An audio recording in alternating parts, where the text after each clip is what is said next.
Donc cette session va être, comme d'habitude, un petit peu une diversité d'un peu de tout. Et on va voir aussi certainement les inversions. On va voir comment on va travailler aussi peut-être différemment certaines choses. Mais bien sûr, le yoga, c'est toujours cette aptitude de répéter les choses, d'y donner un cycle, d'y donner une forme de tendance, et en même temps de découvrir que si il y a conscience, la routine n'est pas ennuyeuse. La routine devient ennuyeuse lorsqu'il y a automatisme, lorsqu'il y a perte de conscience, et cette routine devient ennuyeuse lorsque justement on perd l'aptitude de voir à chaque fois ce qui devient différent et on regarde juste en surface ce qui semble se répéter. Et je pense qu'en yoga, dans notre sadhana, pour le pratiquant, le sadhaka, c'est très important de briser en fait ce schéma de routine. Donc, pas vraiment dans l'action de faire toujours des choses différentes, et c'est ça sûrement le piège la plupart du temps, mais de briser cette routine intérieure, cette fausse croyance que lorsque les choses se répètent et se ressemblent, il y a ennui, il y a manque de, comme on pourrait dire, d'élan. Et d'une certaine façon, on pourrait dire aussi qu'il y a, pour certaines personnes, certains d'entre nous, un manque de distraction. Et justement, le yoga, c'est ce rapport de nous ramener à nous-mêmes. C'est ce rapport de pouvoir établir un état dans lequel la distraction n'est pas toujours la solution au renouvellement personnel, ni à l'adaptabilité dans la vie. La distraction, bien évidemment, a sa propre valeur, sa propre fonction.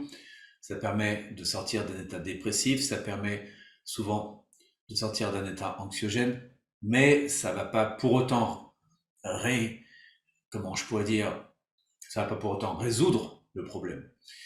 Surtout pour l'anxiété. Si je me distrais pour éviter une anxiété, se dire que je porte jamais le regard là où il faut, et c'est peut-être ça souvent qui nous manque, regardez, porter le regard là où il le faut. Mais si on porte ce regard là où il faut assumer ce qu'on voit. Et souvent, on a de la difficulté à le faire parce que ça remet beaucoup de choses dans leur contexte. Et la conséquence, c'est que ça remet en question beaucoup de valeurs ou beaucoup de manières de faire ou beaucoup d'attitudes qu'on a eues au cours de notre vie. Donc, en yoga, on essaye d'avoir cette attitude de conscience qui ne passe pas obligatoirement par la distraction. Certaines fois, oui, parce que ça peut être bucolique, ça peut être joyeux. C'est l'hédonisme, c'est se laisser un peu aller dans le mouvement de la vie. Mais dans ce sens-là, c'est peut-être pas une distraction, c'est simplement prendre les choses pour ce qu'elles sont et pouvoir célébrer la vie. La routine n'est pas un ennui, la routine est au contraire une répétition qui est nécessaire pour l'apprentissage. L'apprentissage est toujours cyclique. La routine, bien sûr, souvent, on perd cette vision de cet apprentissage cyclique et ça devient purement linéaire. On manque de créativité, les choses se répètent, on a du mal à pouvoir ajuster et on commence à se plaindre justement qu'il n'y a pas assez de variation. Mais à bien y regarder, la vie est une variation constante, mais toujours en répétition des mêmes phénomènes. Les saisons, c'est toujours les mêmes phénomènes. Habituellement, ça tend toujours à de la pluie à l'automne et à de la neige l'hiver.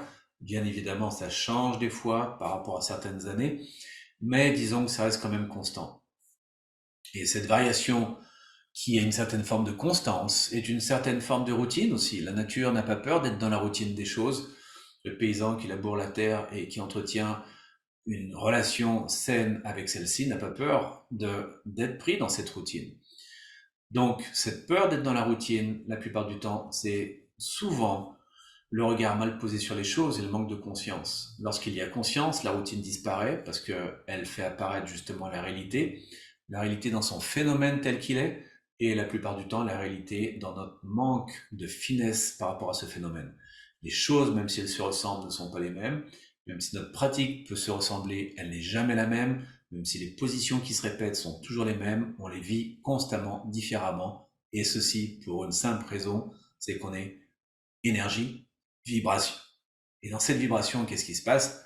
On est dans une pulsation, on est dans un rythme, et en même temps, c'est comme un champ magnétique, c'est jamais dans un rythme qui est à la même fréquence, il va changer, cette fréquence va changer. Notre cœur change de fréquence suivant les situations, suivant les efforts aussi. Et ensuite, de par cette acceptation, on dit qu'on arrive à stabiliser justement les polarités, on arrive à stabiliser tout ce qui est au niveau de ces changements Et en même temps, ce n'est pas le changement qu'on stabilise, c'est notre rapport à ce changement, c'est notre présence à ce changement. Arrivé à Vishuddhachakra, on dit souvent qu'il n'y a plus de dualité parce que justement on les a acceptées, et non pas parce qu'elles ont disparu, mais parce qu'il n'y en a plus, ce qui serait complètement naïf et nous amènerait sur un faux chemin, une mauvaise perception. Ce n'est pas de ne plus avoir d'émotions, ce n'est pas de ne plus ressentir, ce n'est pas de ne plus être en contact avec son corps, corps-esprit. Non, au contraire, il faut affirmer cette tendance corps-esprit.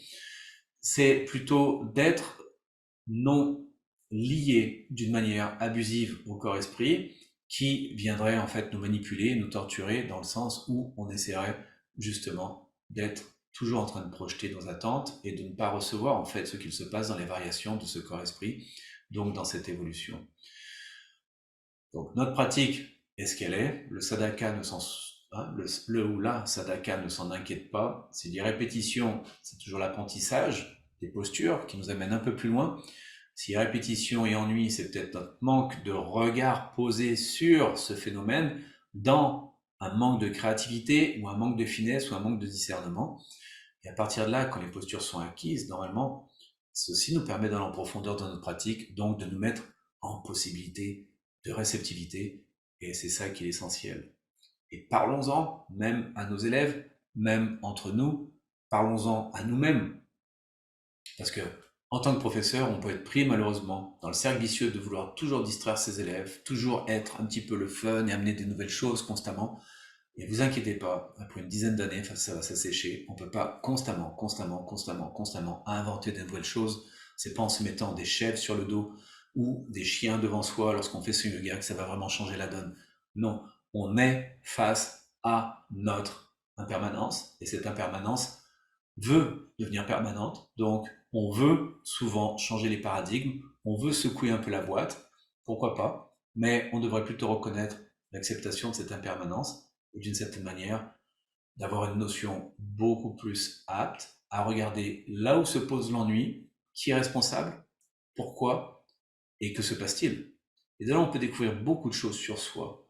Et dans cette possibilité, oui, des fois, on peut changer les paradigmes, on peut amener certains éléments, on peut amener certaines formes de yoga qui peuvent nous rafraîchir un instant.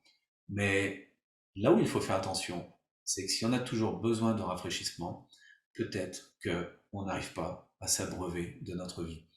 Et dans ce sens-là, il faut toujours regarder qu'est-ce qui peut nous manquer dans notre perception, pas dans notre monde matériel. Véritablement, dans notre perception des choses, qu'est-ce qui me manque, qu'est-ce qui m'empêche d'apprécier les choses pour ce qu'elles sont, et de quelle façon je suis toujours en train d'exulter et de vouloir exulter, alors que les sens ont besoin, oui, d'être en contact avec leur objet des sens, mais n'ont pas besoin constamment de cette exultation qui, au bout d'un moment, va amener vers une certaine forme de fatigue, d'ennui et peut-être d'un état dépressif. Parce que on ne peut pas être toujours créateur d'une nouvelle forme, d'une nouvelle chose. On doit aussi être en assimilation.